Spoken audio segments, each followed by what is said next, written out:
Hello, good morning. Time is 4:30. Leaving a bit later than I wanted to, but well, that's one of them there things.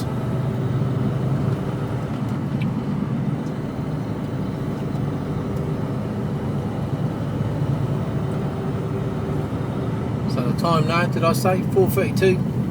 Monday morning. It's 16 degrees. And I'm clearly in my shorts.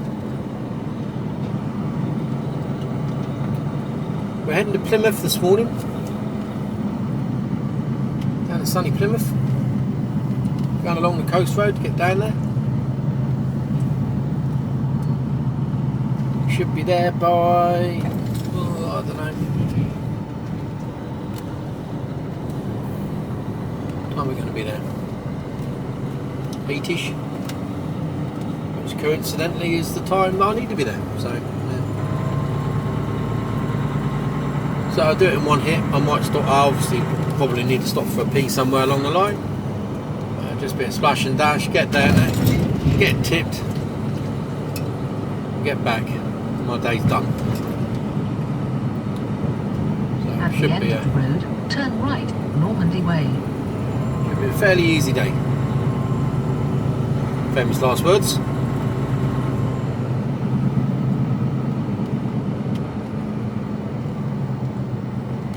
Turn right. It's pretty light though. Doesn't feel like there's much in the back at all. Well, I think it's about 10 tonne, I think. What does it say? Yeah, 9.5 tonne. It doesn't feel heavy at all.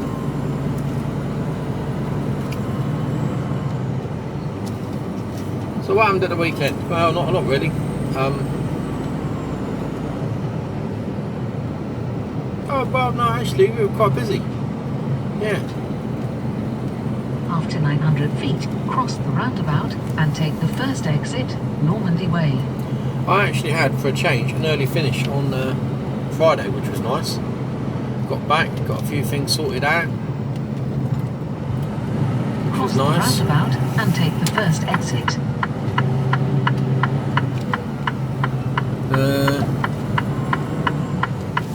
Yeah, that was nice.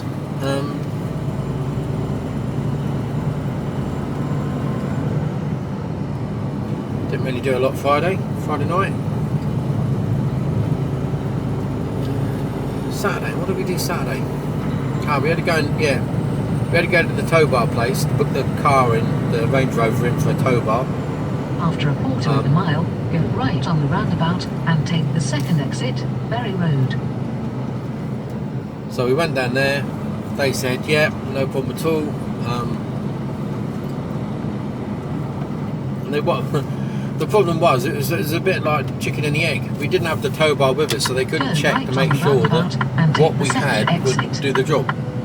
Although it was so yeah, it all gets a bit complicated really. So my mate said to me, who's got exactly the same model of Range Rover as I have, he said, I've got a tow bar for you. You can have it. Now they're quite expensive, as you can imagine a Range Rover tow bar would be. And it's well, at that stage I didn't know that it was a detachable either. He didn't mention it. He just said a tow bar, and I forgot to ask. So, my fault. And so we had to go to the tow bar place on Saturday, but I didn't pick the tow bar up until Sunday. So at least they found out all the electrics were in place, and we're having there's a little box you buy separately, which then controls, because we got this air controlled suspension, and it controls the airbags and levels everything out. So yeah, we're having that done. So we went up on Sunday to my mates. Oh, Saturday. Go back to Saturday. We went home.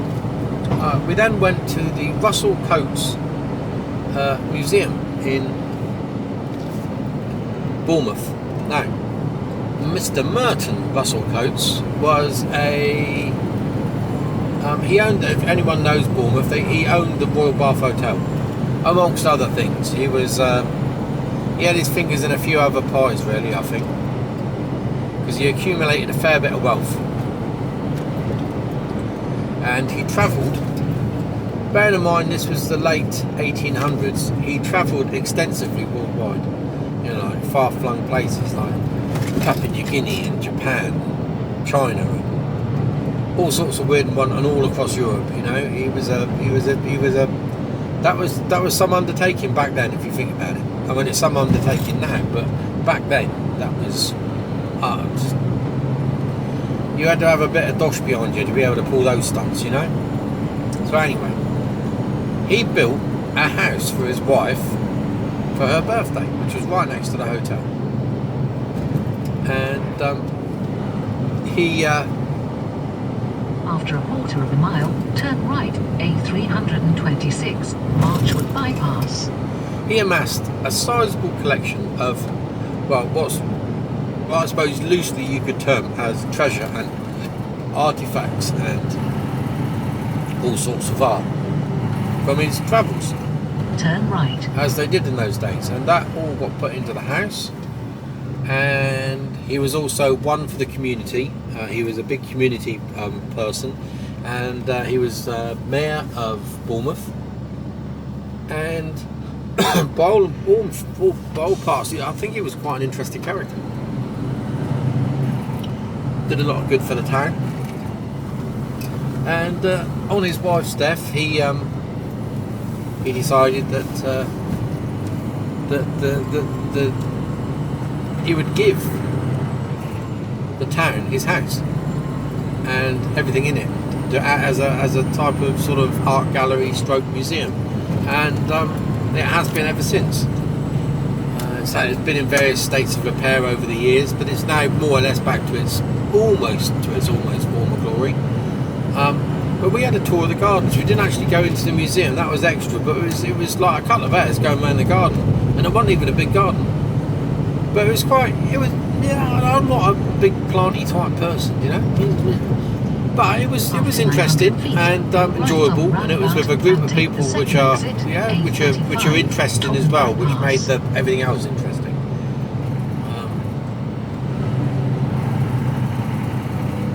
You know, it's with a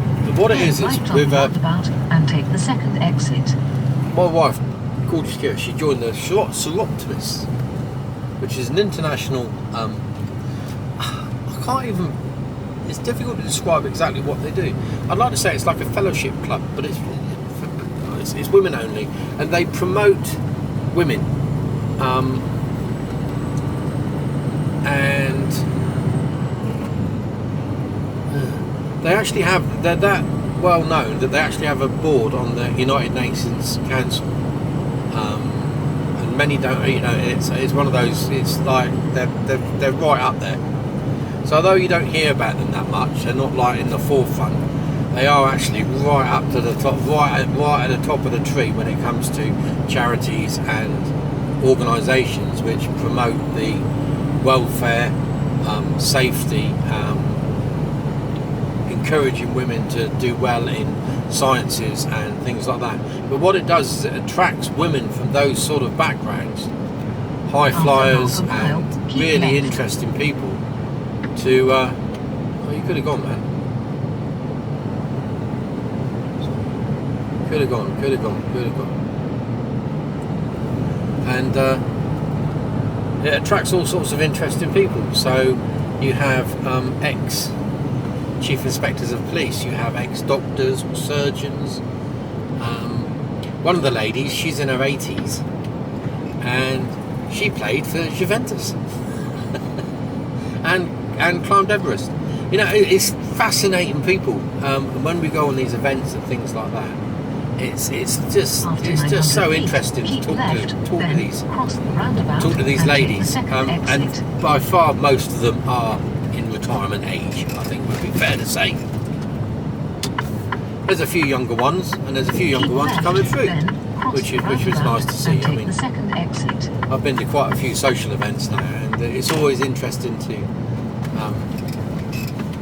chat and talk to these Cross the roundabout fascinating and take people. the second exit, Yeah, it really does. M271 towards Nursling. It's just really interesting. So Gorgeous Kira is the president of the local sector branch, whatever you want to call it, for this year, which is a pretty good achievement, I reckon. Oh, it's an amazing achievement.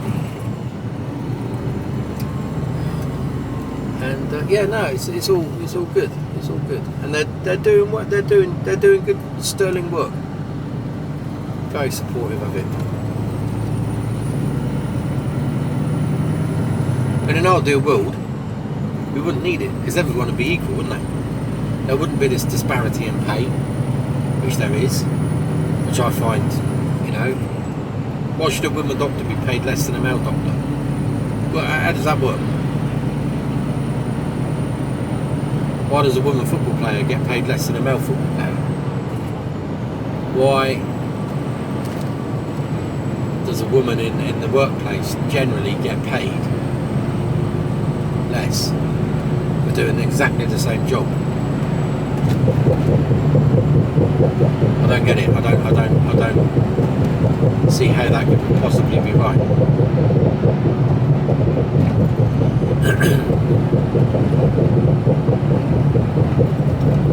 Don't know.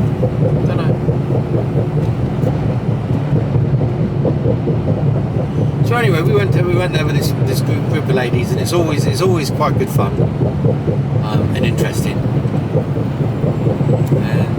And so that was enjoyable. So we got back from there. We had a bit of dinner. Oh no, we stopped off at a new pub. I wouldn't say it's it's not a new pub. It's actually one of the oldest pubs in Hampshire. It's called the Cat and Fiddle. After half a mile, go left on the roundabout and take the first exit, M27, towards the west, then take the motorway. And it was a sort of harvester type pub, and it didn't have good reviews or anything like that. And then it closed down altogether, and I thought it was it's a nice looking pub. And then another company, chain Village Inns, bought it, totally refurbished it, and recently reopened it. And we've been meaning to go in there just to try it out because it's fairly local, 5 minutes from where we live. So thought we'd give it a go. And it was I had a steak, and it was one of the tastiest steaks I've had in ages. And I didn't expect much. I thought, it's going to be like, well, it wasn't cheap to start off with. Well, I say it wasn't cheap. It was reasonable price. And it was alright actually. In fact, no, I say it was alright. It was very good. Gorgeous Kira had a chicken salad, and I had a ribeye steak, and it was very tasty indeed. Cooked well, cooked nicely. Follow M27. Couldn't fault it. There was not a spot of gristle on it. Ate a lot. There wasn't a morsel left. Hoovered that right down. And very, very nice. What do we do then? Sunday.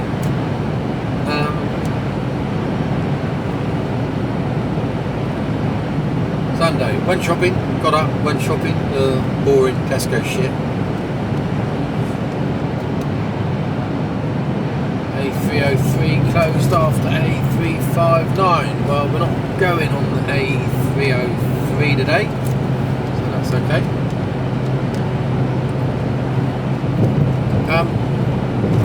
It was. Then we went up to Shaftesbury, drove up to Shaftesbury. It took an hour and a half, which is half an hour longer than it should have. Saw my mate. I've known both of them. I've known my mate Gully since we were at school together. And his partner, I've known her since I moved back since 2005.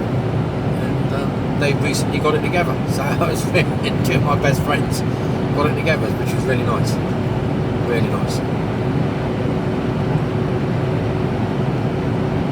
So we had a cup of tea with him, and my mate he's just bought a Jensen Interceptor. Oh my word, what a car! 6.3 litre Chrysler engine there. What a monster! What a monster! Sounds unbelievably good. Handles like a pig, but what a car! And it just looks naughty. Do you know what I mean? It's still, I just love the look and shape of them.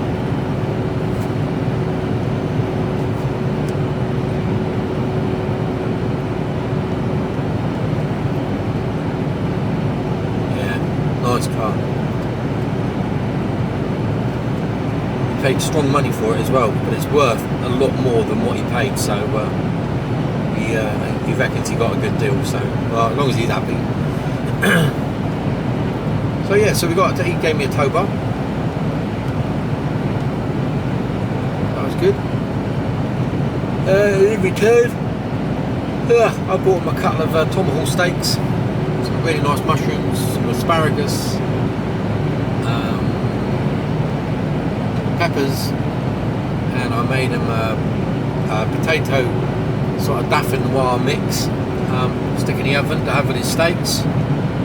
Bought them a tiramisu for their desserts and a bottle of Chateau de Pape, Neuf de Pape, something like that. Anyway, because I know how expensive these bloody tow bars are, so I couldn't let him give it to me for absolutely nothing.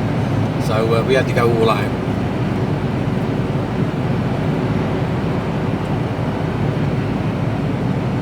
So Gorgeous Kira has to go back down to the tow bar place because we think there might be a bit missing. We're not certain.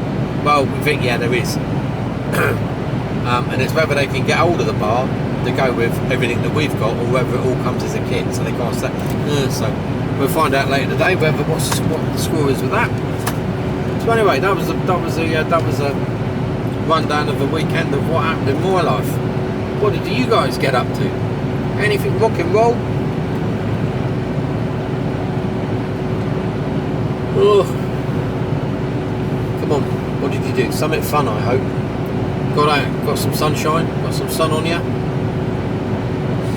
A bit of sea breeze. A bit of mountain air. Climbed Kilimanjaro. Cycled up Al Duez. What did you do?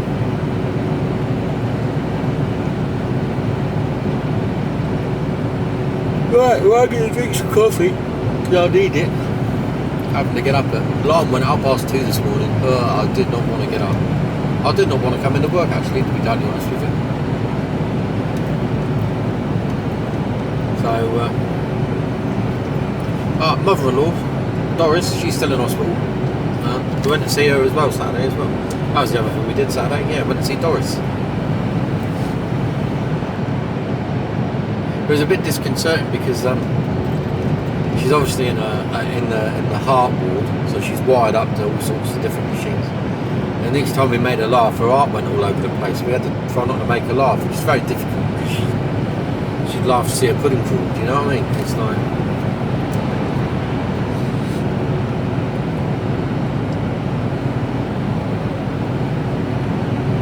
But we did have on the way back we were chatting away, and we had a thought. We had this, and I don't know, and I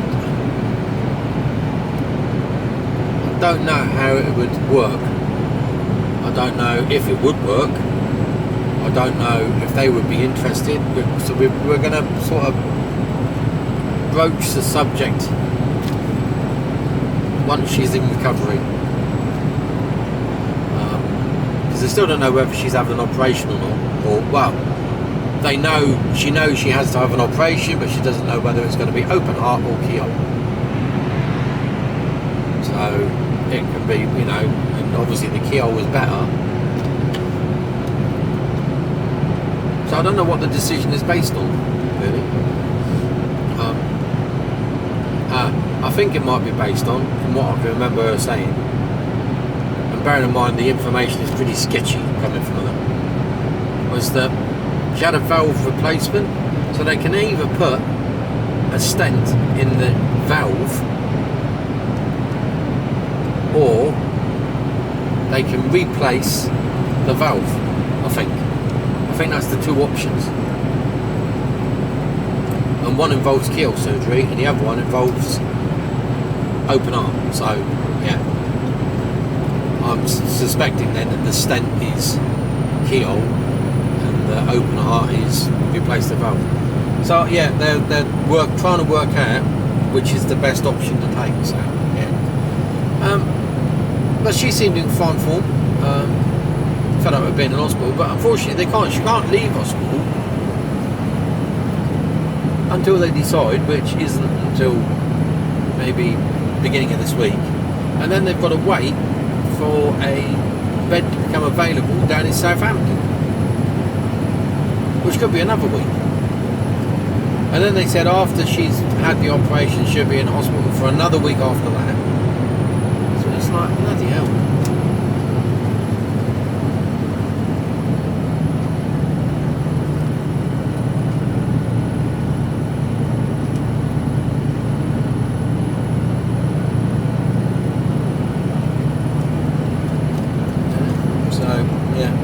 But we had thought about an idea about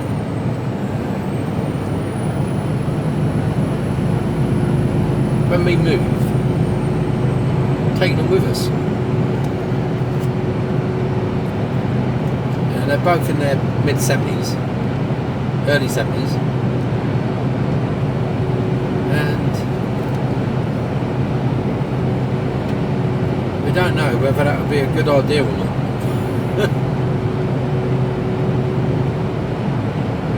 It gets round all sorts of things, like, and we've already discussed these things, but it gets round inheritance tax and the cost of care, and because I think I totally think that this is the way that the care system works for when you retire is wrong. So if you've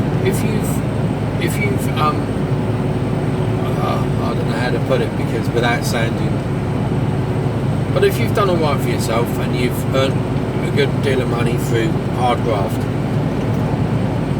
and well, like myself and a gorgeous Kira, if we end up going to Scotland and we end up buying ended up with a, well, even if where we are now, let's say where we are now, if we would, like our neighbour next door,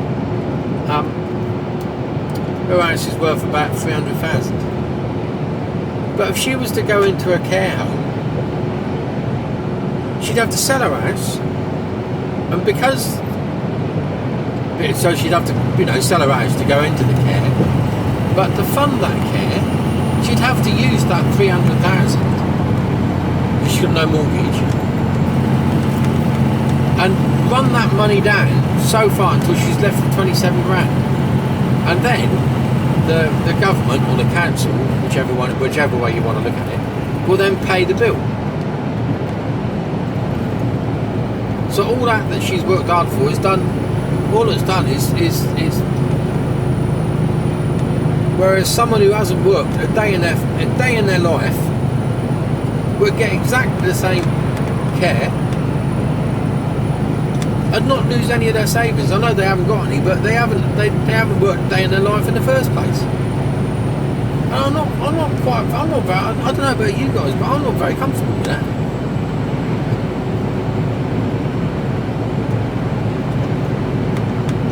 Because it gets to a point where you go, I don't know if it's worth, is it worth working? Well, yeah, of course it is, but I'd like to have whatever we're left with when we pop off to go to the kids. So they sell the house and it gives them a step up. But if you've got to pay for your own bloody care after you've been paying tax all your life, and sometimes at a higher rate, it's like, hang on, that's a bit strong, isn't it? I don't know. Again, what do you guys think? I don't know. I don't see why you should have to use your savings to fund your care after you've been paying into the system all your life, and then leaving you with bugger all to hand on to your kids. It's like, why did you sacrifice all those years working hard? So it all goes back to the government anyway. I know it helps, you know, fund your care, but the care ain't that brilliant on those sort of deals. So yeah, so we thought, well, they could sell the house, divvy up the proceeds between the you know, the kids sort of thing, and then but we don't know. We haven't said anything yet, so I don't know, because we're trying to work out whether that would be how much of a burden in the right word. Always nightmare, but yeah, you know what I mean.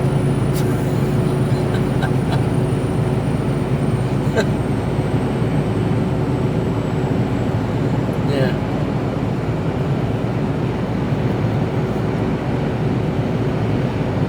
I don't know.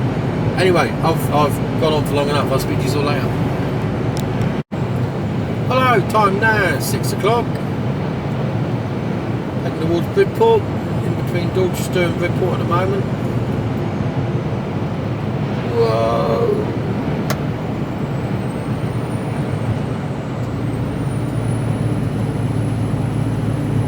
Got some good hills to go up. Glad I'm not fully freighted, but even, you know, the hills are enough to slow you down a bit. Shame it's not blue sky, otherwise it would have been sunny, otherwise you'd have had some spectacular views going along here. But nevertheless, they're still pretty good. So stick with me for the next 5-10 minutes along here.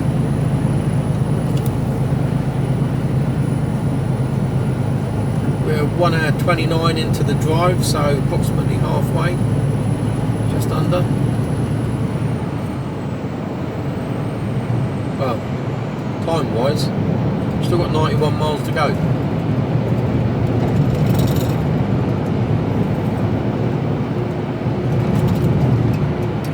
You see the sea? I don't know if you saw it over to the left then.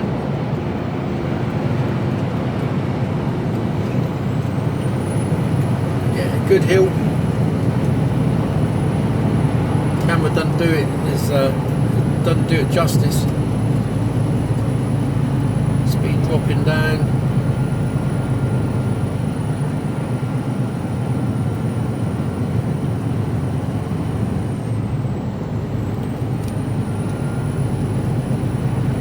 And a 31 mile an hour.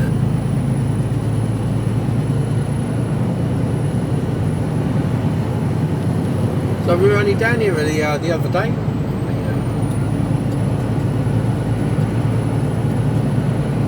Came this way on the way back. So I thought today I'd do the journey both ways, coming this way.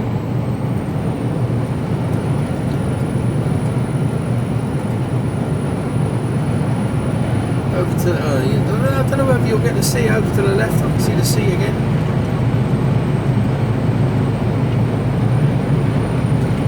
This is Dorset at its finest.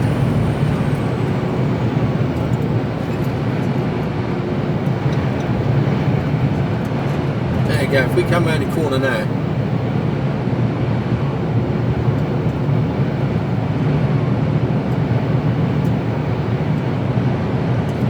We come round there, just look straight ahead. And that down there, that is the sea. It looks like sky, but it's not, that's the sea.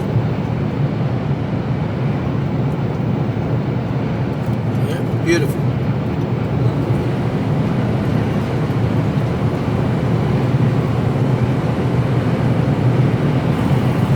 It's particularly prone to fog along here. I've been up on these hills some days and you just cannot see. You know, I'd have a job to see 10 foot in front of me. Fog is that thick.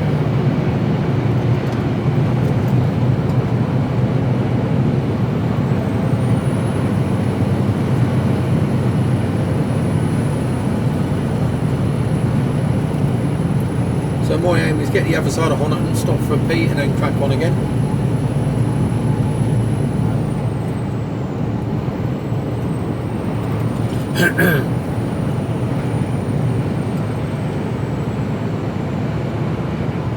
Doing alright for time.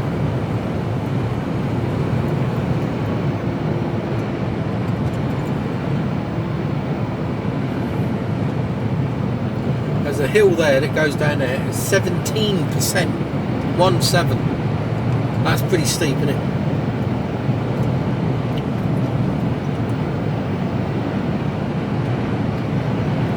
So I'll speak to you all in a bit. We're dropping down now. Long drop down in the Bridport, and I'll put you on a little bit later. Speak to you later. Hello, Morecambe Lake, home of the Dorset knob. I know last time I mentioned it, a few of you mentioned it, and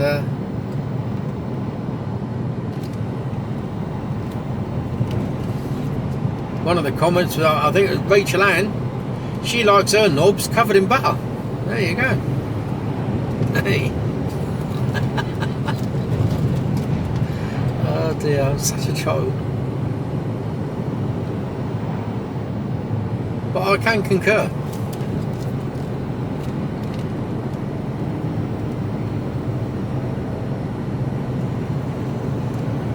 On that score.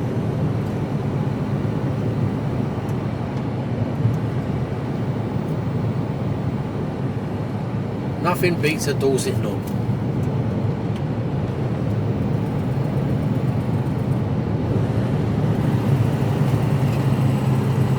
Made by Moores, Moores, Moores Dorset knob.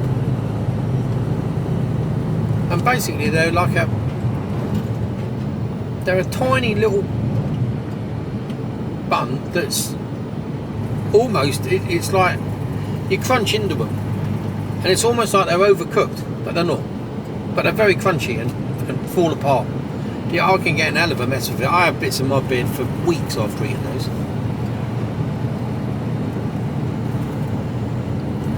So very crumbly. Hold them all together with a big lump of knob. Big lump of knob. Big lump of butter. Oh, look at the edge hanging out. Watch me wing mirrors. Oh, look at the amount of wing mirrors there. Do you see them all on the floor? Oh my God alive. Yeah.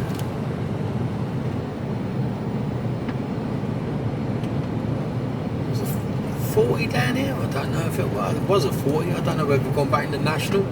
You wouldn't want to be doing, well, I wouldn't want to be doing 50 down here.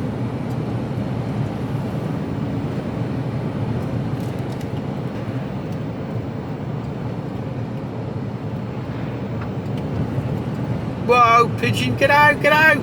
God, we nearly did a David Attenborough there. Filming up his arse as we drove along.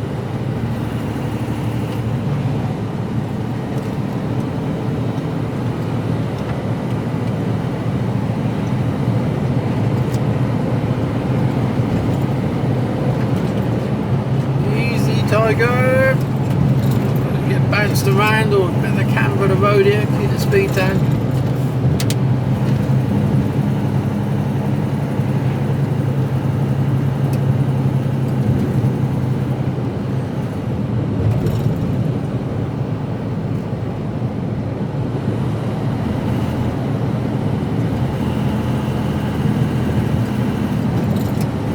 And also, I think as Rachel Ann said as well, that the makers of Trivial Pursuit putting a question to say what was made in Axminster. I think it's something along, or what something to do with the carpets being made in Axminster, and they gave the name of Wilton as being where they were made, or what was made. And, they took Trivial Pursuit to court, which is fair enough. That one, look at the caravans in there. They're all on holiday.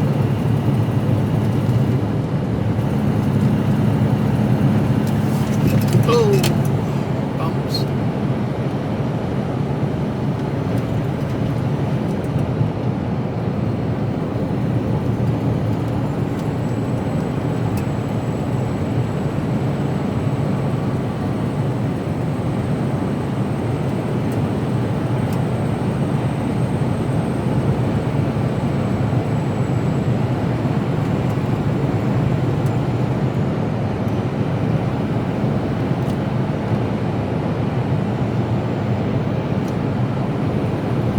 Right.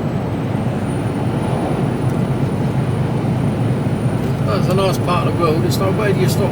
Where do I stop filming? So up to the next roundabout, we hook a right. If you go left, it takes you up the hill, and then you drop down into Lyme Beaches, which is a lovely place to go. After half a mile, If you've never been there. And take the third exit, A35, towards Axminster. No, we're not in Axminster, are we? I don't know where we were. We've got to get. We haven't got to Axminster yet.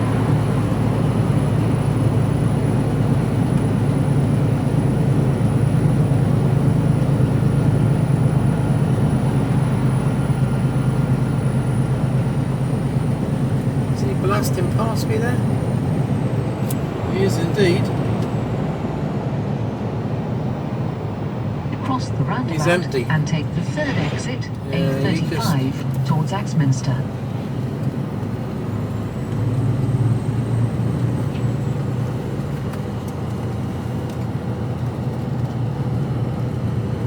Go for it, my son.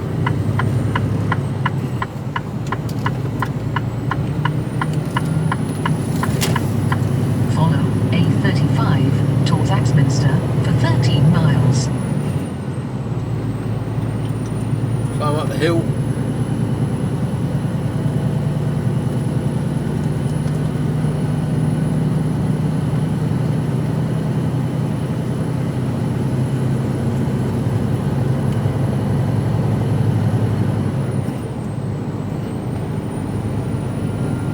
We're getting there, we're getting there. Go on, go.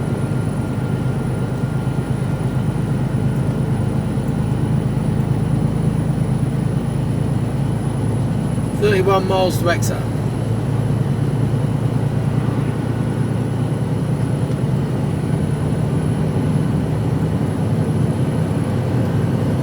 Can't remember the last time I went to Plymouth. It's been quite a while. Don't seem to go down that way at all. Very rare.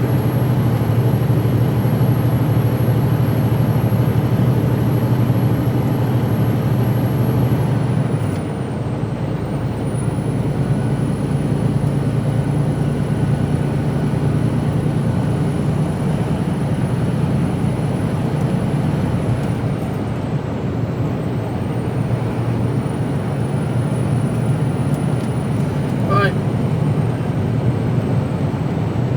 Not much to see here. Speak to you all later. Hello, there's a good view.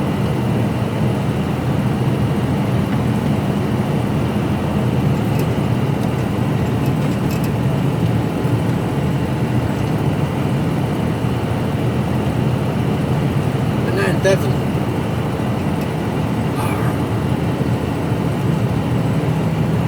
They all talk like pirates.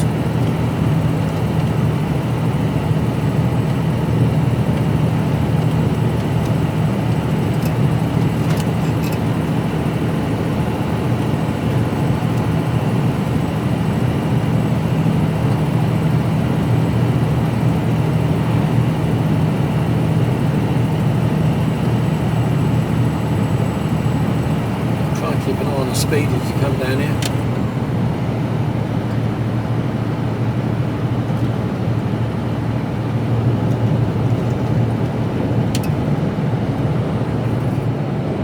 To Honiton, 26 to Exeter. After so there's only 9 miles of roads like this, then it's all dual carriageway, or dual carriageway and motorway. Mostly dual carriageway.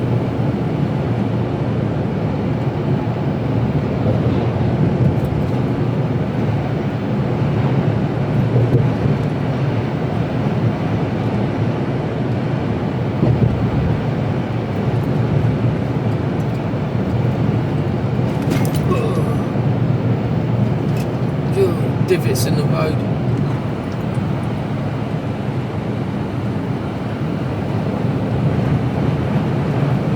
The River Yarty. There we go, got some hills now.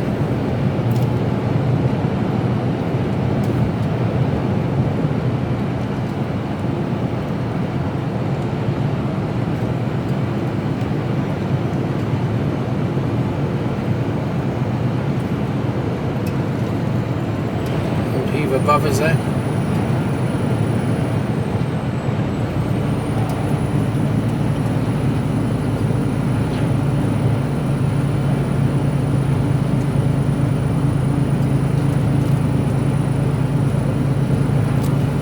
Not truck friendly in there.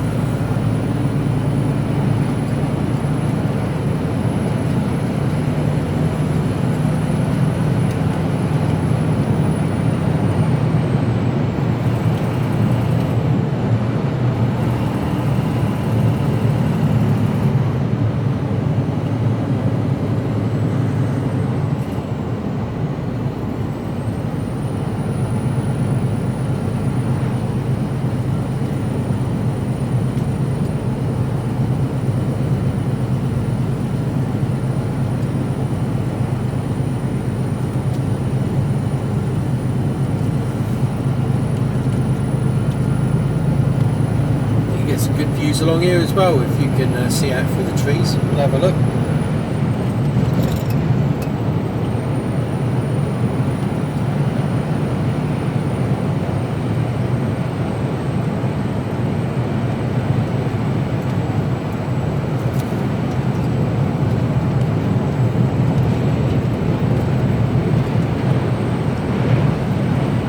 Used to be a burger bar in there.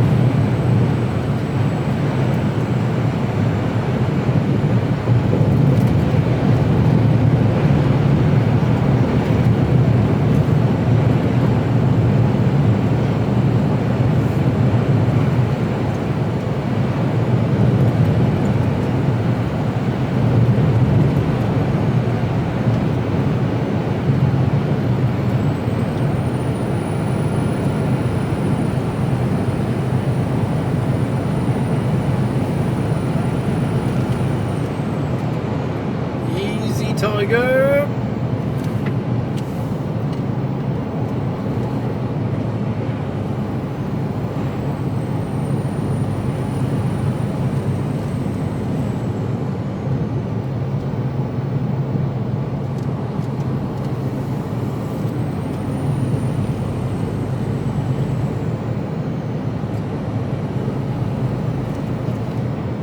There's a big gaff up there.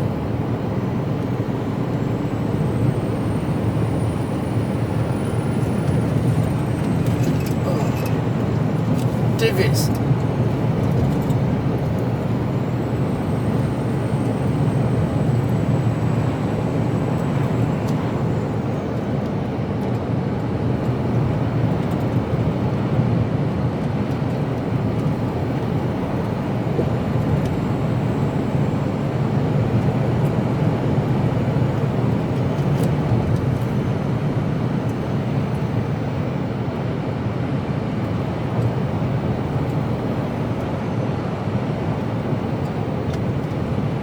Starbucks.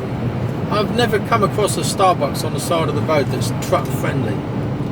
I don't think that it's like truckers. No, don't want them.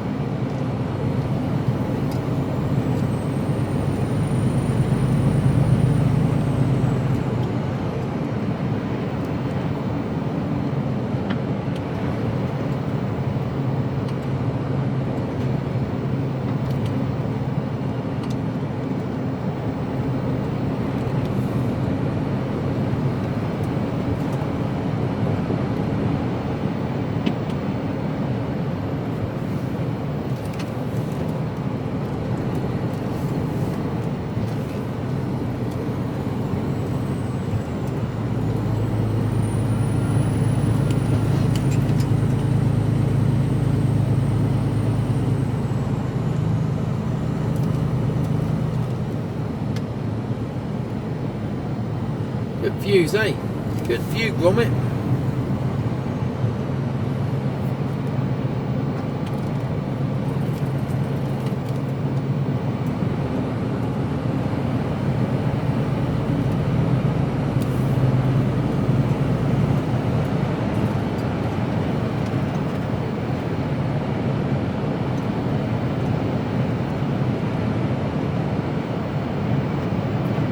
Few cars behind me, but I'm tracking on, right? We're not hanging around.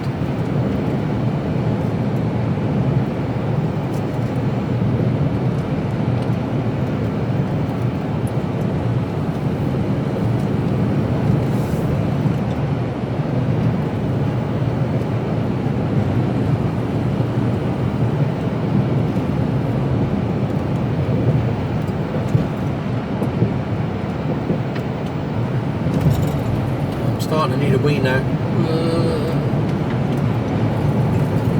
Can't afford to get it wrong going down here. Get into that, just slip off the tarmac. That is good night Vienna.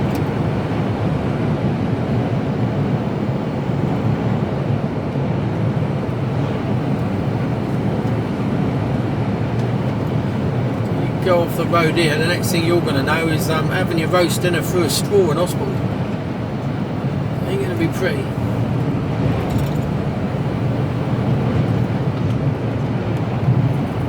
And number 40.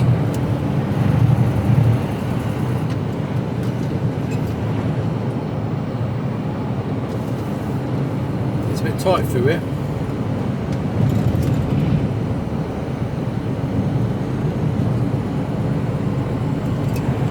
Like a little pinch point.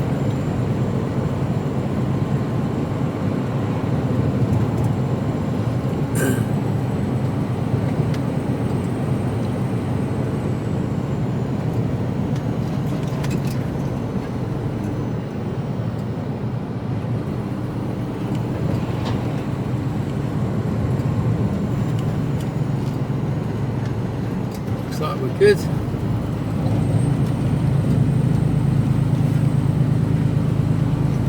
I have to go over the white line to get round here. It's too big. Too fat.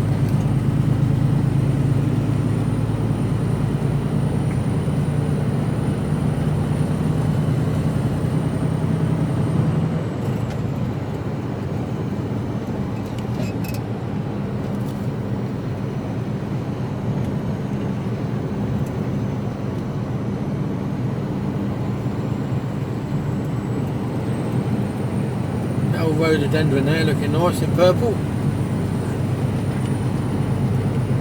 Bit of a hill to climb.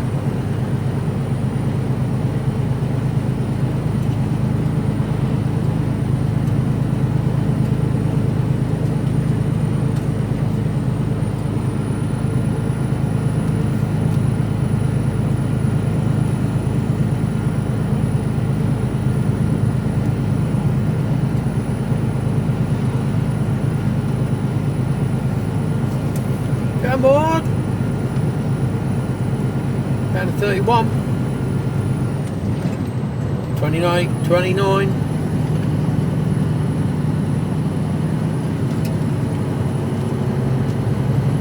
Get back up again.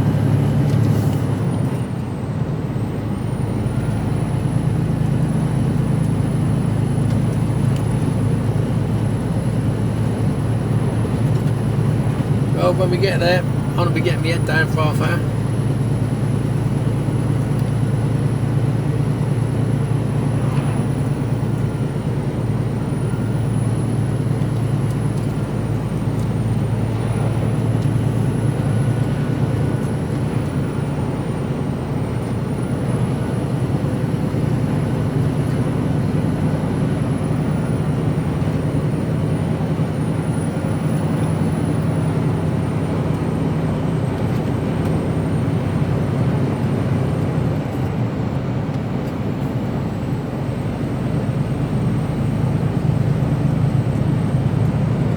Day breakfast. Not enough parking for a truck though. There is a lay-by there, but yeah.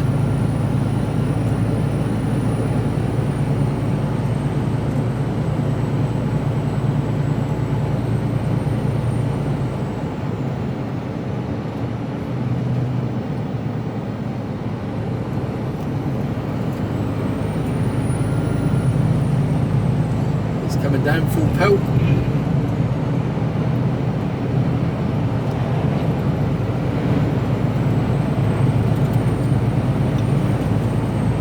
On his nameplate, Lone Wolf. Yeah.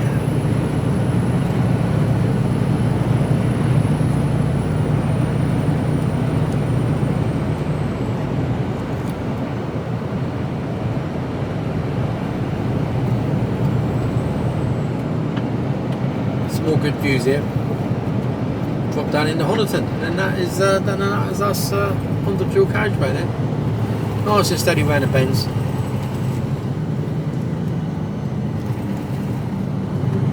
Look at that view. Beauty.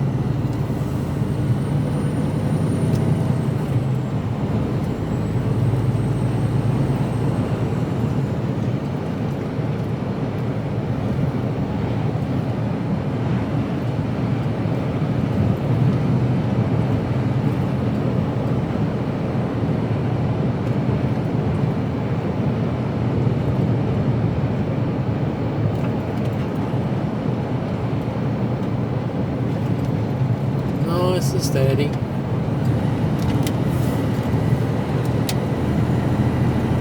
Down one, click on the old retarder.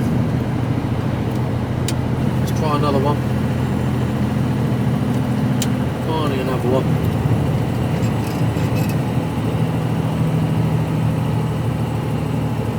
Then a little bit of brake.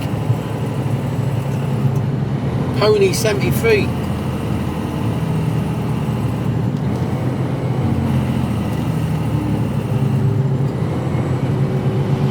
Called Pony because he talks a load of old pony.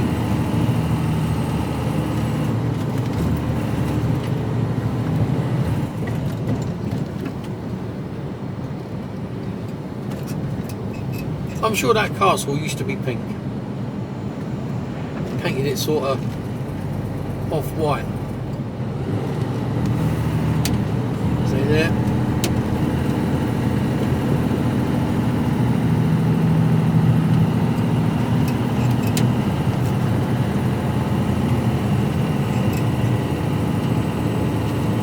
Sure the neighbours love me roaring down the hill here.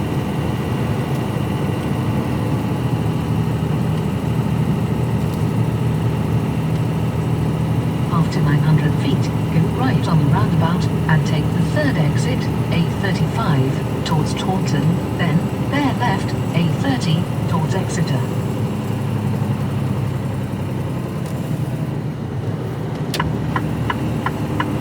Go right on the roundabout and take the third exit, then bear left. Nice and steady, watching out for the camber. Here's a roundabout, it's hardly marked. Take it nice and steady there. We're going to trail around with a lot of room. After 900 feet, bear left, A30, towards Exeter. Bit of speed there and it could all turn horribly wrong really quickly.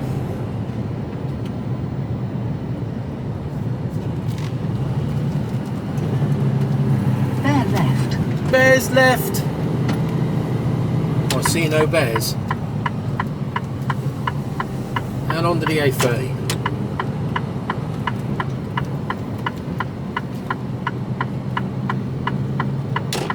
And away we go.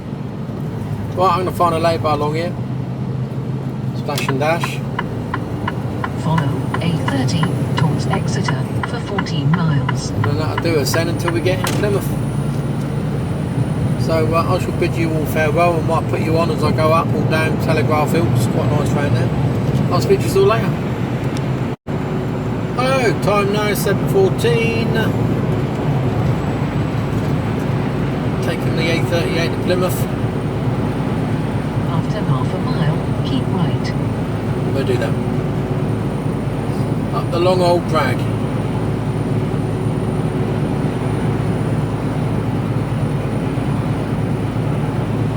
Keep right. Well, it will be in a minute.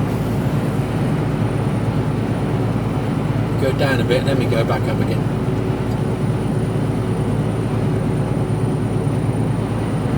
So we went off to the left there the other day when we went up towards Oakhampton. Well, it wasn't even Oakhampton, it was a little village before Oakhampton. That was the way we went. So we don't very often come down this way, not on this road.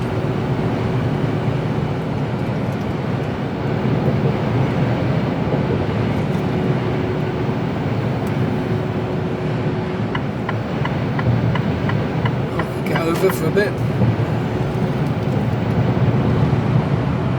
at the sun shining on the old building at the top of the hill there.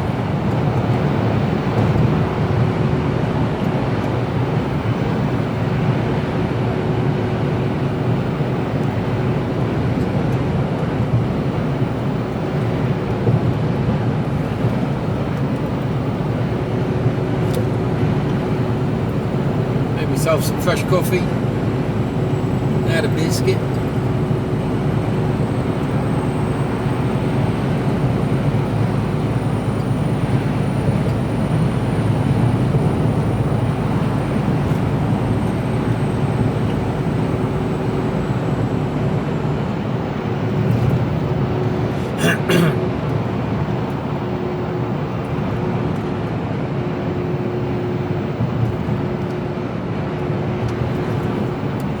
Yawning, well.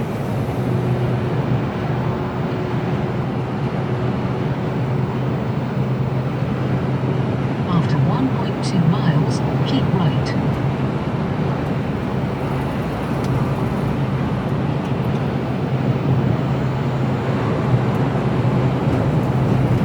So I've got to get over again. And these two vans go by me in a car. Start signalling anyway. Decide to move over for me. There you go. Thank you very much.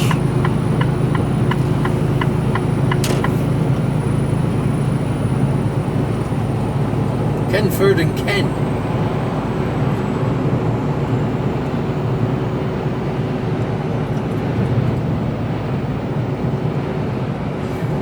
God, yawn.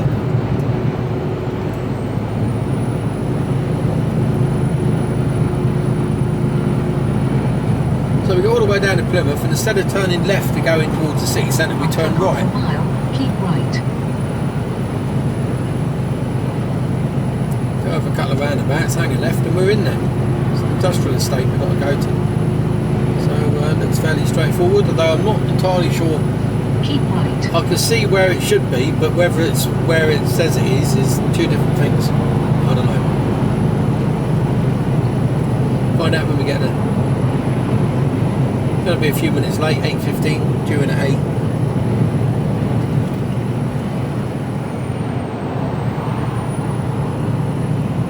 Come on in, up the hill.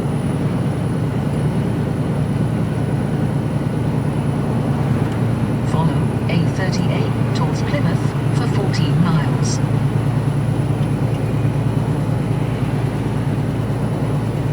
Follow A38 towards Plymouth for 14 miles.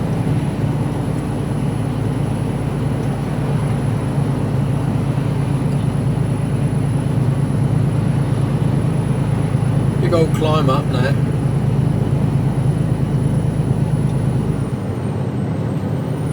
Down to the 10th. This is the Devon Expressway. Ooh.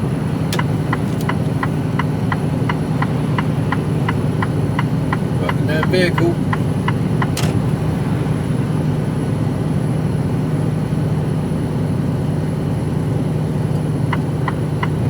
Not a good place to break down, is it? No wonder they stood outside. I'll be climbing up into the edge, into the top of a tree, I reckon, getting out of the way there.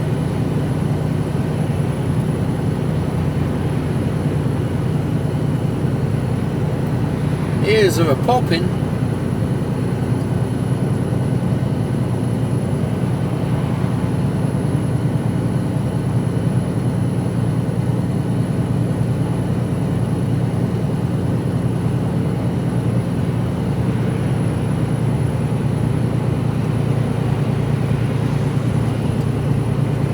Still climbing.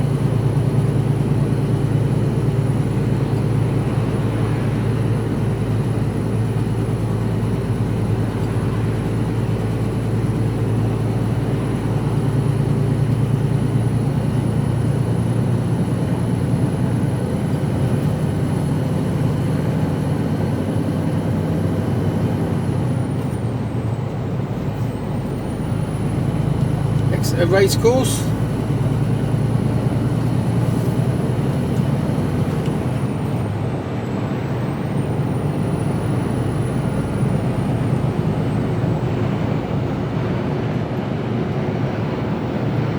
And we're away again.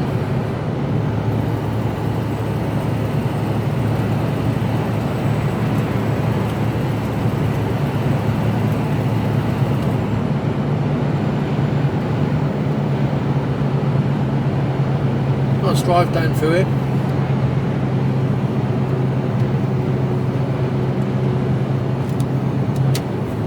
One click on. Bit of a gradient. It's only 6%.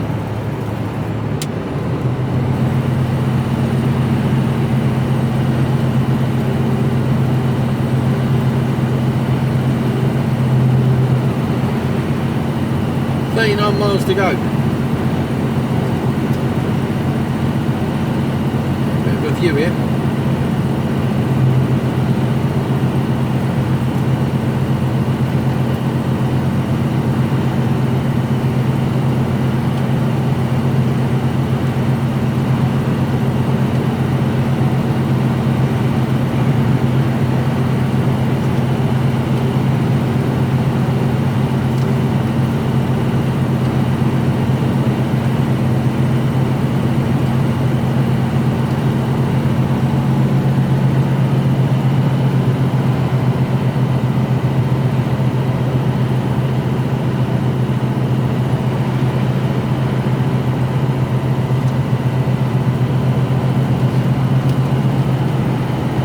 Still going down.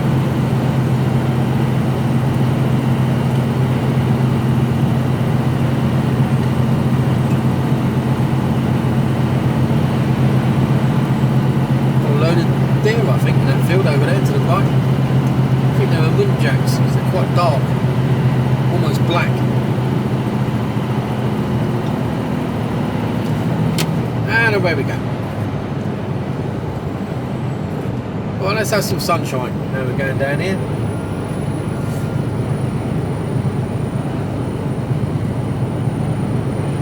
Bridge is taking a bit of a beating.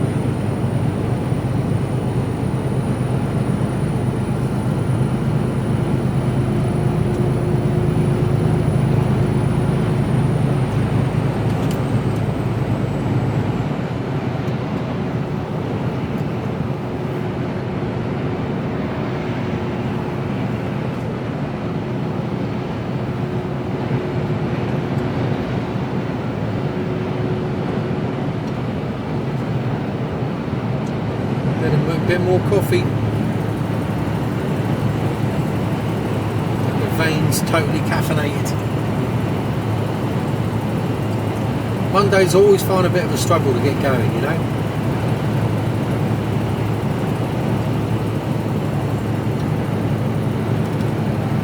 Didn't get a particularly good night's sleep on that. Well, we both woke up early as. It took me a little while to go and made a cup of tea about 3:30 in the morning. Did get back to sleep, then we woke up about just after 9 o'clock.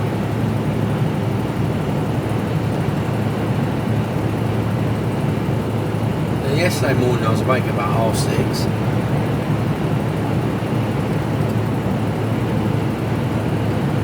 I just want some normality in my life, do you know what I mean? Just getting up relatively the same time every day. You know, you can't get up during the week at 2-3 o'clock, which I did nearly every day last week. 2-3 o'clock, and expect to not have to do it on the bus, you know, and then like Saturday morning, your body's conditioned to wake up at 2-3 o'clock.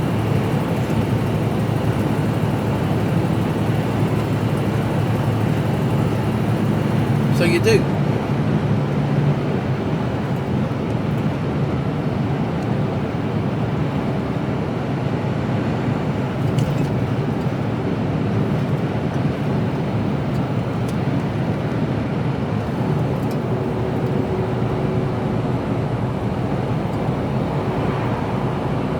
So anyway, I'm going to leave you to it. Drive on down, and I'll probably put you on the way back up, I suspect. We're probably doing in and out. This is inbound, and then we're doing outbound on the way back. They seem to work the best. Too much to see. No, there's just loads to see, isn't there? Especially on nice trips like this. I mean, if I'm going up the A34, it gets a bit boring. You know, I'm contemplating not recording when I go to the A34 again, because it's just, well, for those of you that watch on a regular basis, how many times have you seen it, you know?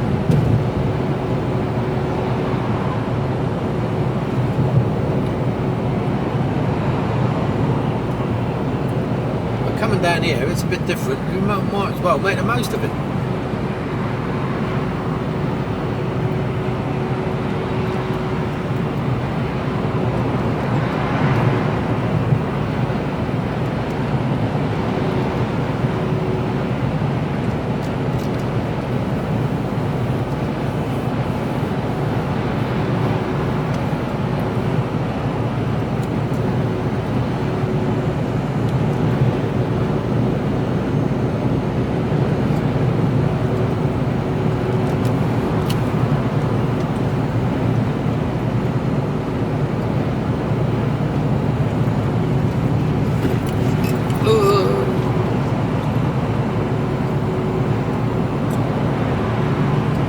Right, I'll speak to you all later.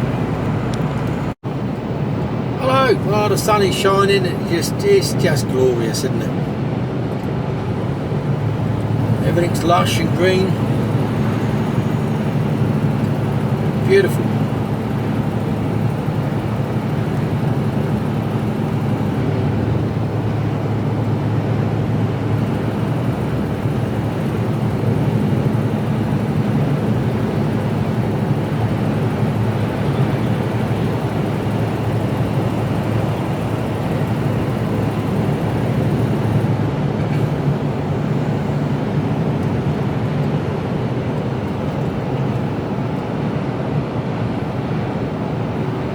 Go on then, son. Dawdle out there.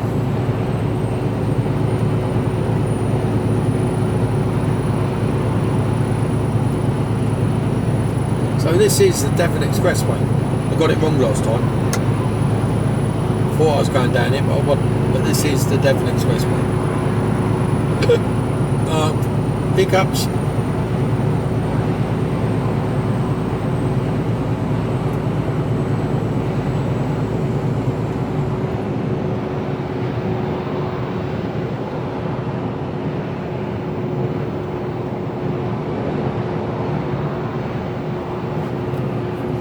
$19 miles to go.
Enjoying this?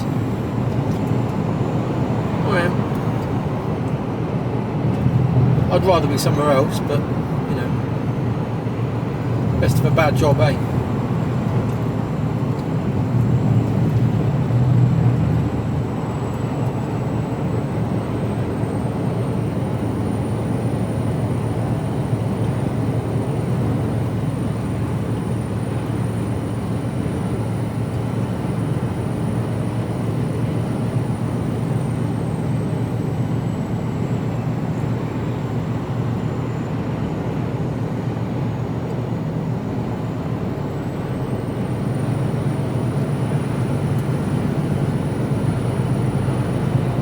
As I don't come down here very often, I thought I'd give you the full Monty.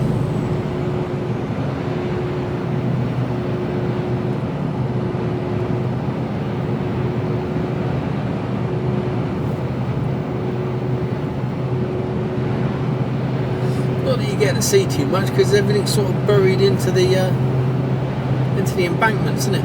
You know.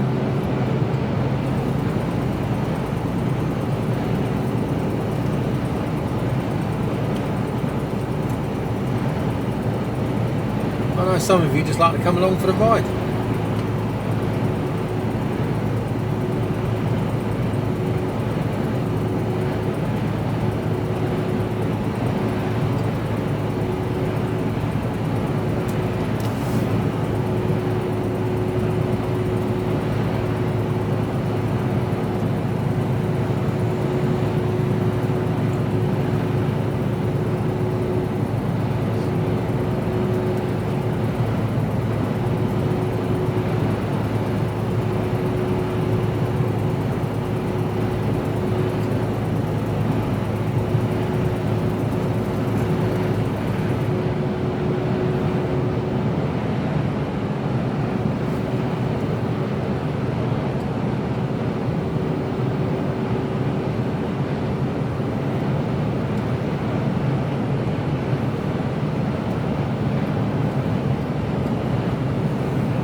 I'm glad the sun's out.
Ivy Bridge, gateway to the moors.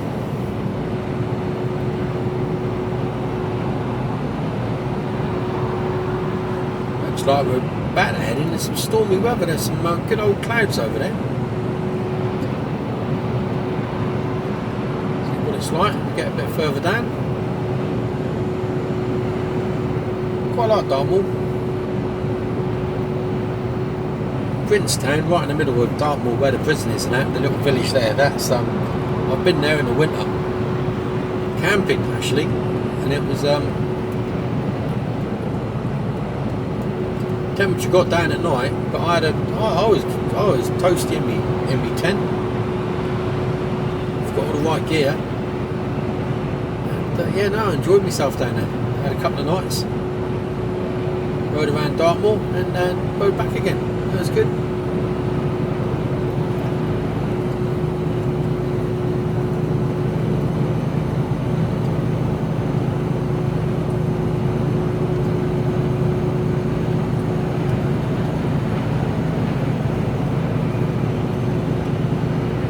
On you go. Get yourselves tangled up with each other. Well done.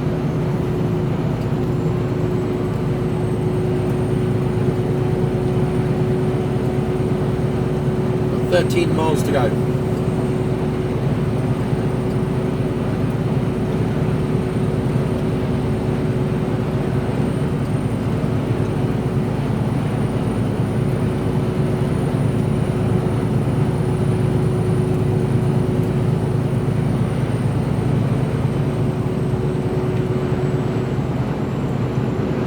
Lay-by there, right next to the pub. That's quite handy, isn't it? Overnight in there.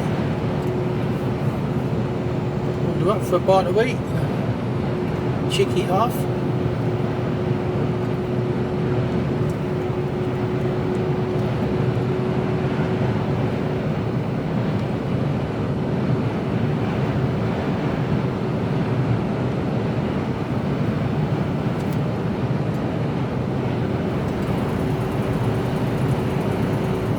park down there, overnight parking.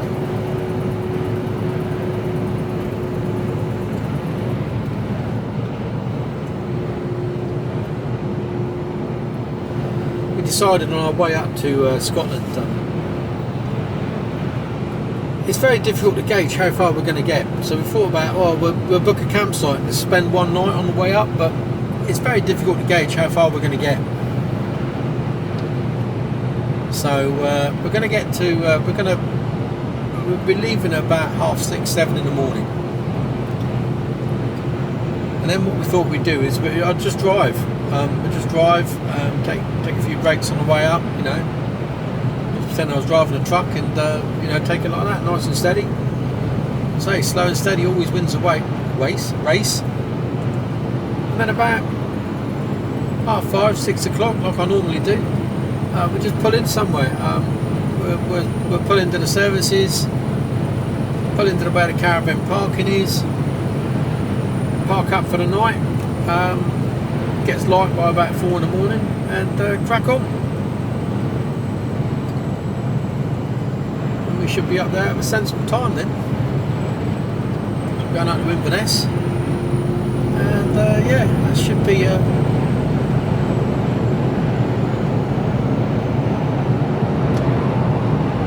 Should be about right.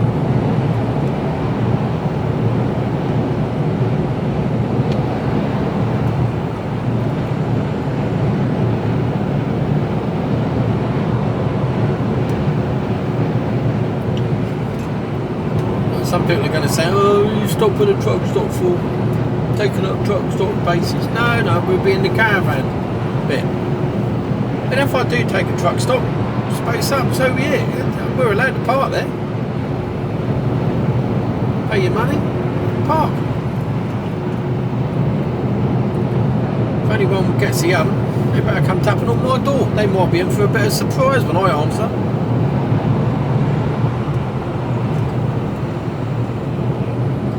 Because you're always going to get one, isn't you? You know.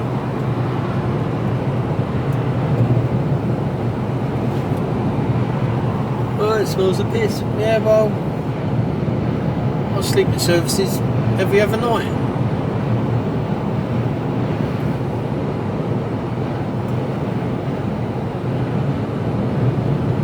One night, do you know what I mean?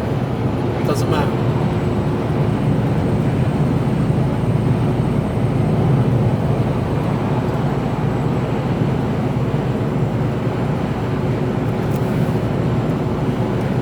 Yeah, park up for the night, get the legs down, where we go.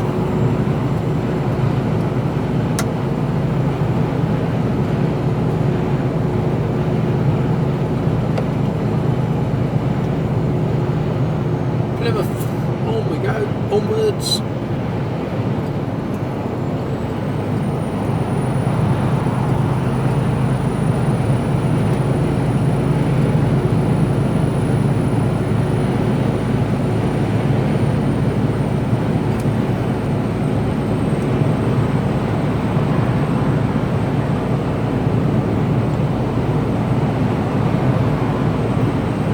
Miles.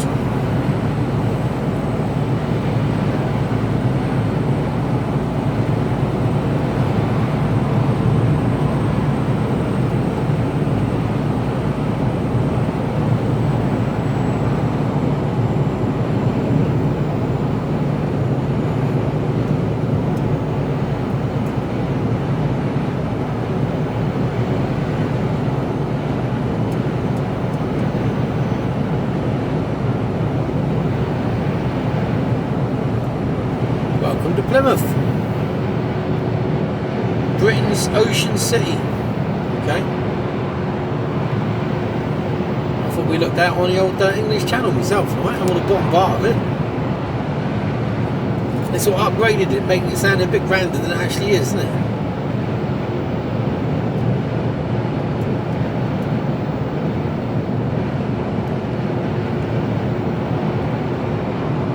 I don't know where the channel stops and the Atlantic starts. Actually, I don't know. Is there a defining line, like a boundary? Anyone who's nautical?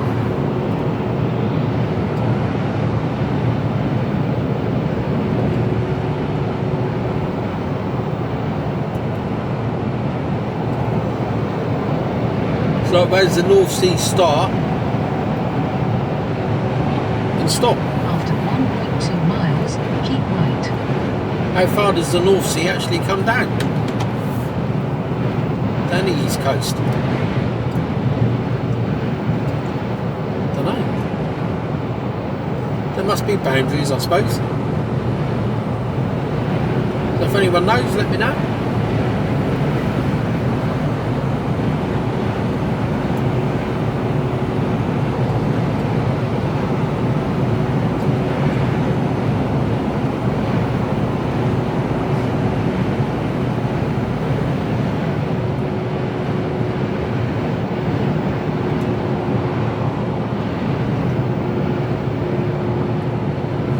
To look at these clouds. I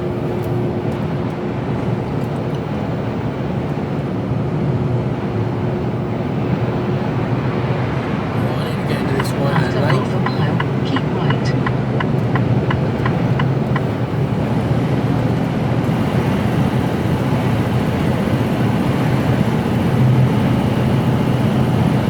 Keep right. Keeping right.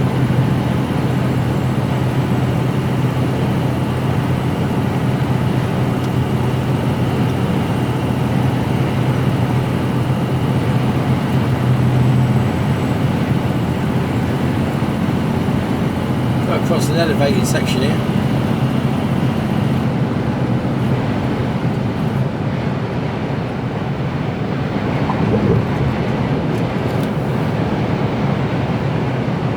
Loads of car dealers all around here.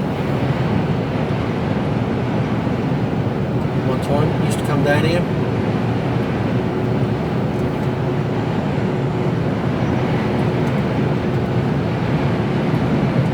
Come off in a minute.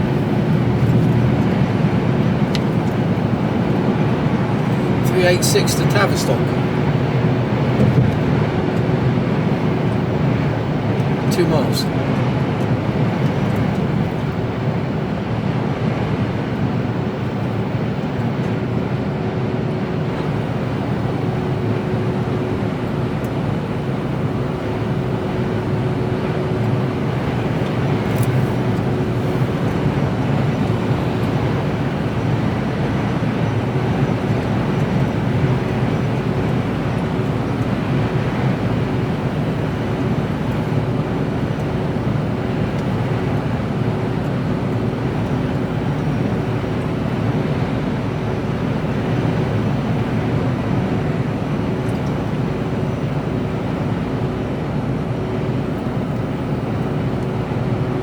After 1.2 miles, take the exit A386 towards Tavistock. A bit of what? I reckon we might encounter some bears in a minute. Got this funny feeling.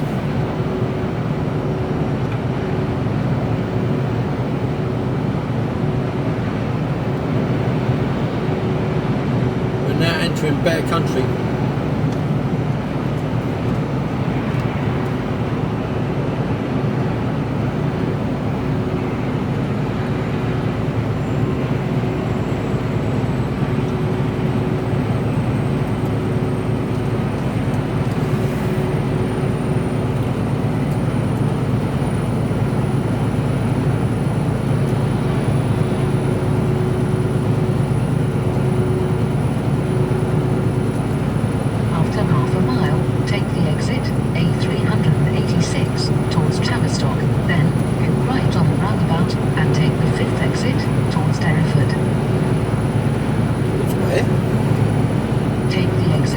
Derriford. Turn right on the roundabout and take the 5th exit.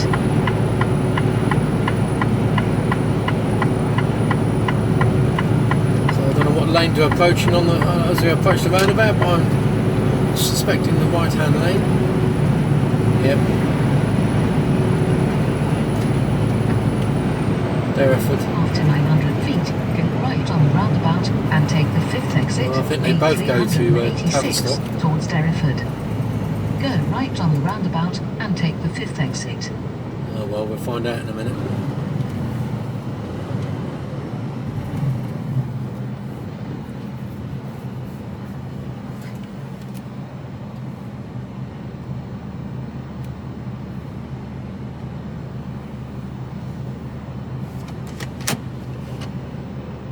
Getting a bit busy round here. Oh, here we go. Forwards.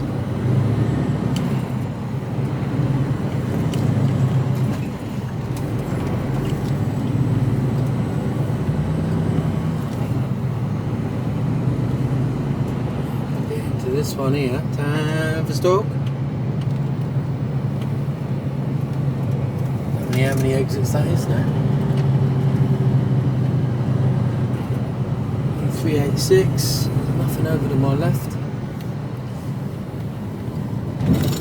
Not that one there, here it is here we go. Let's get in this left hand lane. Take the exit A386, Planadon Hill. Okay, up the hill.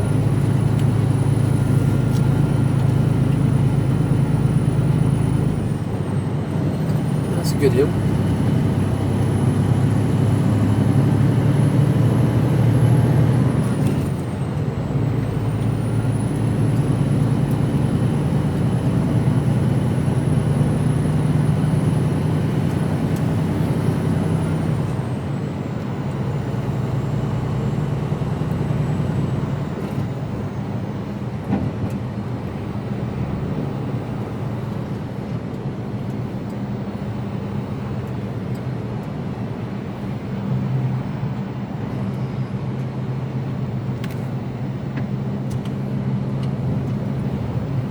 Stay in this lane here. After half a mile, keep left. Oh, looks like keep left. How much do I have to keep left? Well, I'm not going left, am I?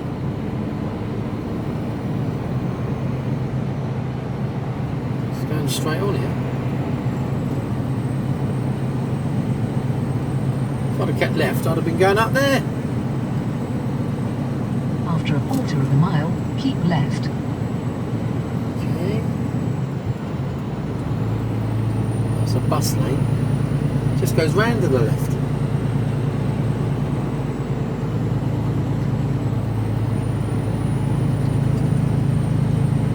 Keep left. Okay.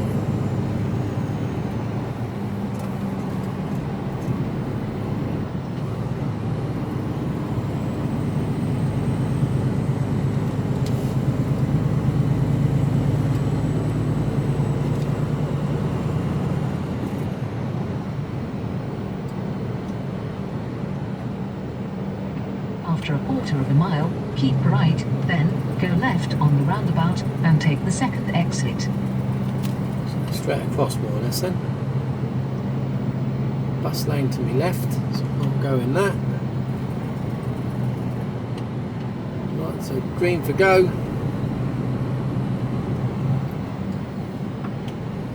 Keep Ooh, right, ooh. then go left on the roundabout and take the second exit.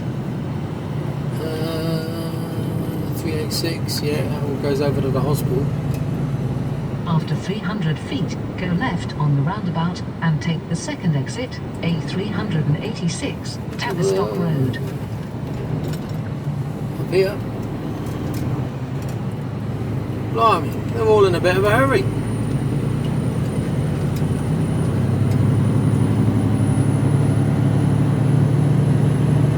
Who's going to try overtaking me? Nobody. Good.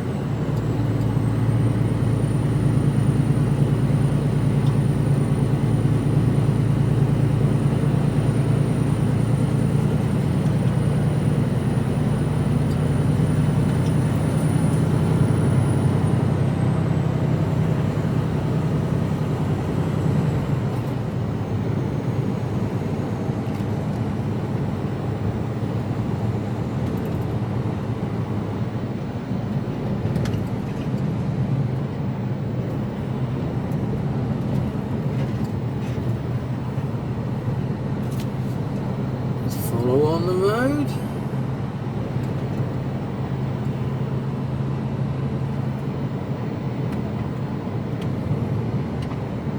We're 40 now.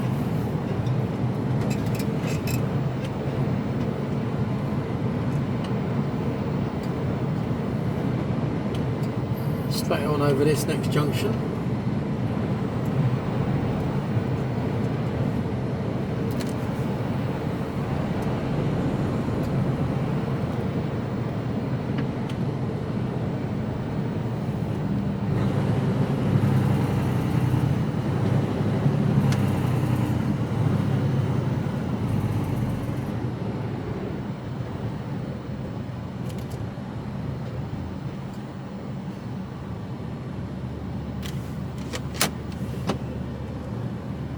Not far to go.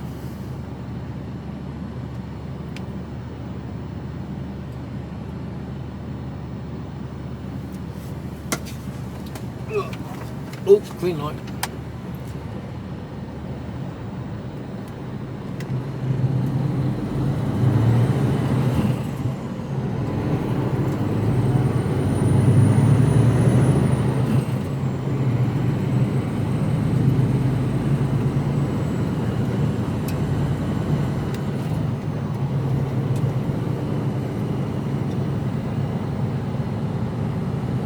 Green light.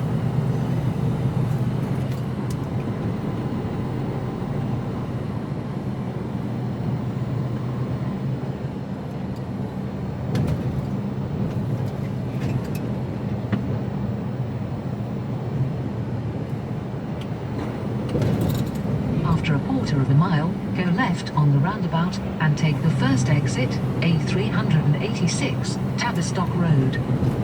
Okay.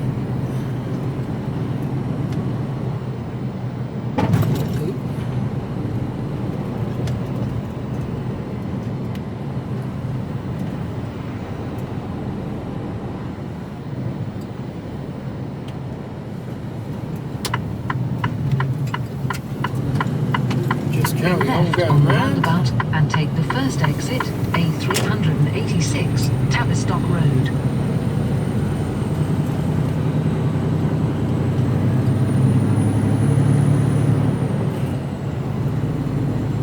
Blimey, it's a big old hill, isn't it? Imagine walking down into the city for a night out. Going downhill it'll be alright, but coming back at the end of the night, my God alive.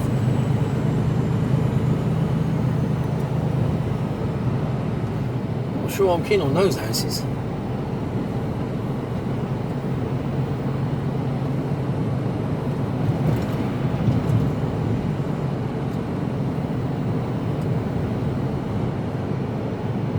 After a quarter of a mile, cross the roundabout and take the first exit, Tamerton Road, then take the third left. Completely convinced about that. Okay. Cross the roundabout and take the first exit, then take the third left. We're good, we're good, we're good.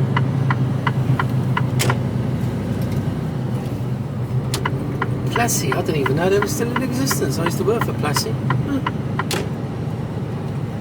Okay.